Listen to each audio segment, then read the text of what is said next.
Hello everyone, my name is SolarFury and today we are back with another Clash Royale video on the channel. Super excited that all you amazing people could tune into today's video. And really quick, before we get into today's video, I would like to announce that my next video on the channel is actually going to be a Q&A where you guys can ask me literally any question that you guys want and I will answer it. So like literally anything you guys have ever wanted to know about me or want to know about me, just comment it down below or DM me on Instagram, do whatever, and I will put it in a YouTube video. So, with that being out of the way, let's go ahead and get into the video. Alright guys, so today's video is an updated version of the legendary card tier list. Now there's something I'm actually going to do real quick, and that is delete this row, the D tier row. Because I really feel like there isn't a legendary in the entire game that is worse than the C tier spot. And that's only going to go to one legendary in my opinion. Now it's arguable that this legendary could be below the D tier spot. We'll get into it when we get to it, which will be really soon actually. So let's go ahead and start with the Bandit, alright. Bandit is straight up going to be an A tier legendary for me. The Bandit is a pretty dang good legendary. It's 3 elixir, it's super cheap, it pairs with a lot of other win conditions really well.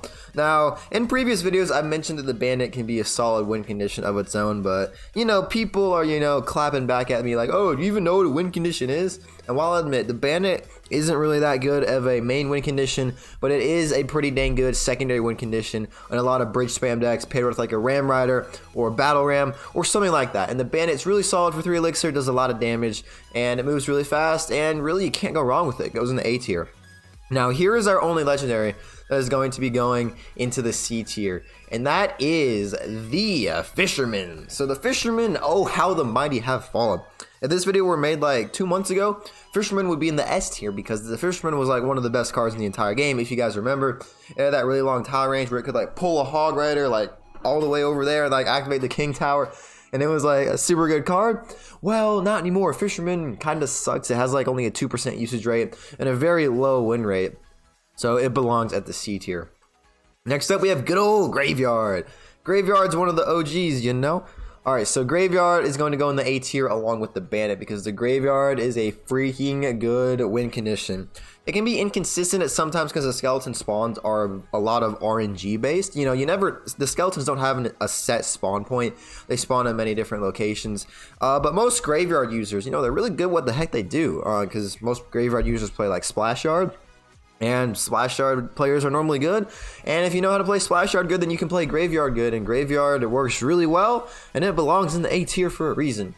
Next up we have the Ice Wizard. This one may be a bit of controversial where I put it, but I'm going to put it in the B tier. So the Ice Wizard, again, is a dang good legendary. It's one of my favorite legendaries in the entire game because the Ice Wiz NATO combo is oh so satisfying, guys. It is oh so good, but really, I feel like the Ice Wizard isn't elite. It's really good. Like the elite legendaries are about right here. The Ice Wizard is like right here. It's just on the verge of being elite in my opinion. And so is the next legendary that I'm going to put on this list, which is the Inferno Dragon. It's a B tier as well. So the Inferno Dragon, it's kind of paired with another legendary on this card, which is the Mega Knight. Wherever the Inferno Dragon goes, the Mega Knight goes. Whenever Mega Knight's good, Inferno Dragon's good. Whenever Mega Knight's bad, Inferno Dragon is bad. That's pretty much how it works, honestly. Or if Lava Hound's good, but that's another story. We'll talk about Lava Hound in a bit.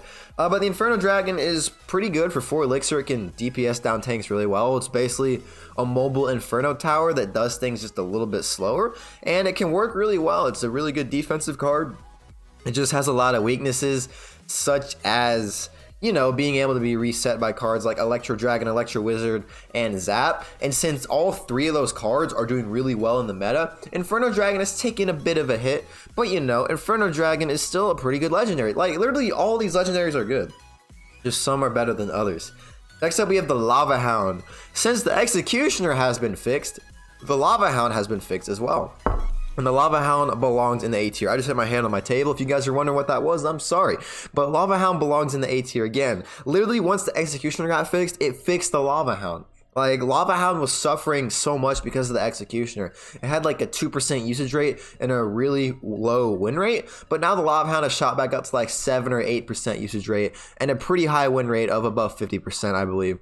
So yeah, Lava Hound's really solid. Lava Clone still does really good, although it seems like now I'm seeing more Lava Control with Miner and like Double Dragons and Valkyries and stuff. But Lava Hound is still really solid card. It's really the only air tank in the entire game, and it's really good. Except we got the Lumberjack as well. Lumberjack belongs in the A tier. Lumberjack is so good. Even after it received that nerf to its hit speed, which is fairly noticeable, I will admit, and it has been overshadowed by Mini P.E.K.K.A in some regard, I still feel like the Lumberjack is still a very solid card. It still works well in a lot of Bridge Spam decks and a lot of Balloon decks, and Lava Clone, of course. So definitely Lumberjack is something that is still useful. For 4 elixir, you get a fast hitting Barbarian that runs fast as well, does a lot of damage, and also you get a free rage spell. Literally the only reason why the rage spell is really used is because of the Lumberjack. And if you guys use rage spell without the Lumberjack, that's kind of a yikes, honestly. I don't know what you're doing. What the heck are you doing, guys? Next up, we got Magic Archer again. Actually, let me think about this one for a second. I think the Magic Archer is going to be our first S tier legendary card, because the Magic Archer, boy does it deserve it. Ever since it received that buff a couple of months ago, the Magic Archer has not seen any decline in anything. It is such a good card for 4 elixir. It's a fairly high skill card, which I will admit is somewhat of a downside, but if you are a good Magic Archer player and if you take the time to use this card and practice with it in different decks and stuff, you can be oh so good. Magic Archer is a part of most popular ladder decks. It's in that really popular Miner Cycle deck with the Bomb Tower. It's in a lot of Elixir Golem decks. Of course, it's in P.E.K.K.A Bridge Spam. I'm even seeing Magic Archer some Golem decks, guys. Magic Archer makes its way everywhere, and while it doesn't do that much damage with its extremely long range and its super fast firing speed, that guy does a very solid job and deserves the title of being the first S tier legendary on this list. Next up, we got the Mega Knight. Mega Knight is going in the A tier. Now, I know I said earlier that the Mega Knight and the Inferno Dragon kind of go together, but in this situation, Mega Knight is still doing really well, even though the Inferno Dragon is somewhat taking a bit of a fall. So the Mega Knight, let's talk about the Mega Knight. 7 elixir, it does a lot of good stuff, and that's really all I can say about the Mega Knight. It's such a good card. Mega Knight bait is still really popular. It was like really popular a couple of metas ago. But Mega Knight just counters so many prominent cards in the meta, and you can even pair the Mega Knight with other cards like the Elixir Golem and Dominate.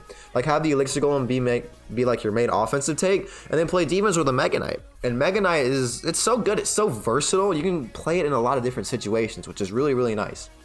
Next up, we got the Miner, and Miner is going to be our second S tier legendary. So the Miner, as CWA always puts it, you cannot go wrong with the Miner. The Miner has stayed so consistent over the course of it being a Clash Royale. One of the most consistent cards. I don't believe it's hardly received any buffs or nerfs. I'm not going to look right now, but I don't think it's received like any balances. Let me know if I'm wrong with that, guys. Let me know if the Miner has received any balances, because I would like to know. It's been a while since I've looked at that. But Miner, you can't go wrong with it. It's a pretty good card that can pair with other cards like the Lava Hound on this list. It pairs well with the Mega Knight. It's good in really any control decks. Miner Poison Cycle is even its own archetype. The Miner has its own archetype. That's how you know that it's a really solid card.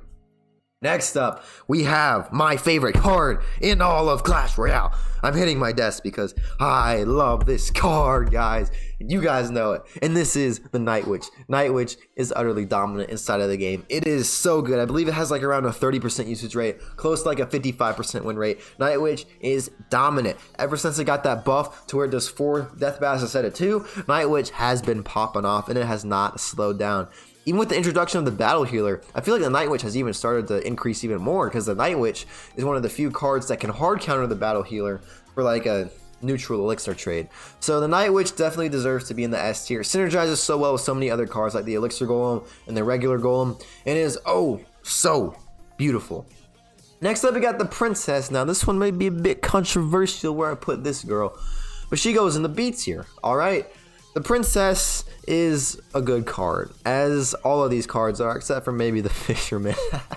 But the Princess, I feel like has had its days that it's been better. It has a somewhat high use rate, and that's because of the prominence of log bait. It has like a 7 or 8% usage rate, but its win rate is actually below 40%.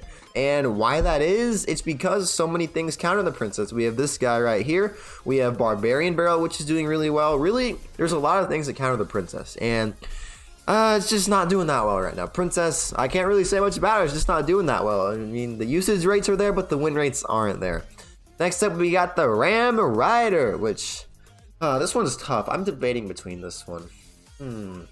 We're gonna put the Ram Rider in B tier as well. Again, controversial, but that's what I'm all about, guys. I am all about controversy. I'm sorry if I'm hurting your ears, but that's okay. So Ram Rider is good in a couple of situations, really only 2 situations, and that is in a bridge spam and P.E.K.K.A. bridge spam. So, you know, you guys know the bridge spam I'm talking about with the magic archer and all that crap, or P.E.K.K.A. bridge spam, the new version of P.E.K.K.A. bridge spam. Ram Rider can be used in other situations, but Ram Rider is good, but it's not the greatest. That's really all I can say. So next up, we got the Sparky. Goes in the A tier. Sparky, no longer a trash can on wheels. Sparky is doing really well. And it was almost a year ago where Sparky actually received the buff to her range, so that way she could outrange an Electro Wizard, which is really nice. And with that buff, and with the prominence of other new cards like the Elixir Golem and the Night Witch, has made the Sparky climb up in terms of usage rates and up in terms of win percentages as well, which is really nice. Why I'm doing this with my hands, I don't know, guys. It just be like that. But Sparky's doing really well. 6 Elixir pairs well with so many cards in the game and just works well. Next up, we have the Log. Now, Log is the second legendary spell in the entire game, along with the Graveyard. And the Log belongs in the S tier, of course, because it's the Log. Like, do I really even have to say anything about the Log, guys? Like, the Log is such a good card. I don't think I have to say anything about that. I mean, it's 2 Elixir, it reaches the tower, it takes care of any swarms in the entire game. And yeah, it just dominates, guys. The Log is a dominant card. But yeah, guys, that is it for this tier list. I'm pretty sure I made this one a lot shorter than my last one. I'm pretty sure my last one was like 17 minutes. This one's like 12 minutes or so. But yeah, guys, that is it for this tier list. I know a lot of my rankings may be a little controversial, but you know, that's what I'm all about. I'm all about being controversial, you know, guys. But anyway, guys, that's going to be it for today's video. If you guys did enjoy, please be sure to leave a like. I would greatly appreciate it. Also, comment down below if you disagree with anything, but don't be hateful. Let's keep it lively, but also clean at the same time down in the comments below.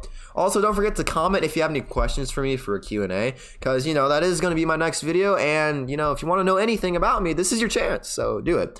And also, if you're new here, be sure to subscribe. I'd greatly appreciate that by clicking the, you know, red button down below that exists. Also, follow my Twitch. My Twitch channel. I haven't been able to stream there recently because I've been busy, and I won't be able to this weekend either because I have finals. But the weekend after that and the next couple of weeks, I'll be able to stream a lot because I'll be out of school. But anyway, guys, this is SolarFury signing off. Peace out, guys. Have a nice day.